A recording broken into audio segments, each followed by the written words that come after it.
এই বন্ধুরা, আজকে ভিডিওতে আমরা আপডেট করবো কি ডিসেন্ট্রালাইজ কাউন্সিলিং প্রাইভেট কলেজেসে হবে না। এখানে হয়েছিল ওটা কি একটা নোটিস এসেছিল যেখানে লেখা ছিল কি ডিসেন্ট্রালাইজ কাউন্সিলিং হবে, তাতে সব ইনস্টিটিউশন পার্টিসিপেট করবে। বাট এখন যে হচ্ছে কি প্রাইভেট কলেজেসরা একটা পিটিশন সাইন করে পিটিশনটা জিতে গেছে।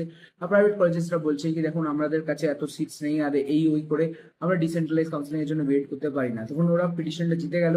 আর তাছাড়া যে গভর্নমেন্ট কলেজেস আছে তারা ডিসেন্ট্রালাইজ কাউন্সিলিং এর জন্য পার্টিসিপেট করছে।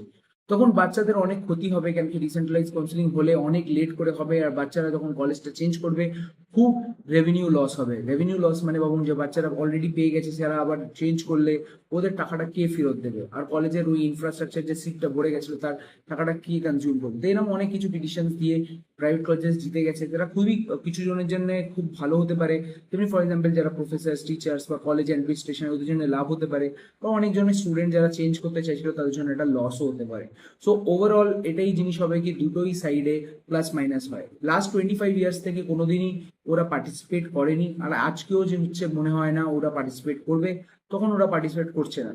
তো এখন কিছু কলেজেসে ডাইরেক্ট অ্যাডমিশন ওপেন হয়ে গেছে যেখানে কিছু লিমিটেড সিটস আছে, যেমন হালদিয়া আর নারুলাতে সিএস সিএসসি এআইএমএল আইটির জন্য লিমিটেড সিট। তাছাড়া কোনো ব্রাঞ্চেসে এখন সিট নেই, তখন অ্যাডমিশন টিমকে কন্ট্যাক্ট করে কথা বলতে পারেন। এরপরে হচ্ছে কি আপনাদের আসানসোল ইঞ্জিনিয়ারিং কলেজে কিছু সিট আছে, ওখানে অ্যাডমিশনের জন্য কথা বলতে পারেন। এছাড়া হচ্ছে আপনাদের আরসিসি আইআইটি আর এরপরে এওটি কলেজ, এতে অনেক কটা ব্রাঞ্চেসের সিট আছে। বাট এই সিটের জন্য আপনাদেরকে ডাইরেক্ট এডমিশন একটু অ্যাফোর্ডেবল প্রাইসেই পেয়ে যাবেন, তখন এখন ওটা কন্ট্যাক্ট করে এডমিশনের জন্য প্রসেস করাতে পারেন। সিএসসি এআইএমএল অব্দি এখানে পাওয়া যাচ্ছে এখন। ইভেন এরপরে যে কিছু কলেজেস আছে যেমন Techno International, Netaji Subhash engineering college, এর ছাড়া আপনাদের হয়ে গেল Meghnad Saha institute of technology, এইসব সবকটা কলেজে এখন সিট আছে। তো এখানেও আপনারা অ্যাডমিশনের জন্য কথা বলে প্রসেস করাতে পারেন, because seats are very limited. এখন অনেক কটা ব্রাঞ্চের সিট নেই। ইভেন জিএনআইডি তে তো কোনো সিট নেই, ফুড টেকনোলজিতে সিট নেই।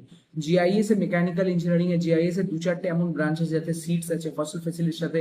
মেকানিক্যাল ইঞ্জিনিয়ারিং এ আপনারা 3.6 lakhs এর ফিস ফর 4 ইয়ার্স এর জন্য অ্যাডমিশন নিতে পারেন, এত সুবিধা হয়ে গেছে।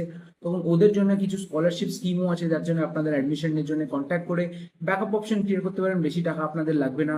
তখন আপনারা দুটো ফিস পে করবেন অ্যান্ড যে সেমিস্টার প্রাইস পড়বেন, ইফ নেক্সট ইয়ার ক্র্যাক করেন দেন গুড ইনাফ, না হলে আপনার একটা একটা বছর বেঁচে দিতে পারে।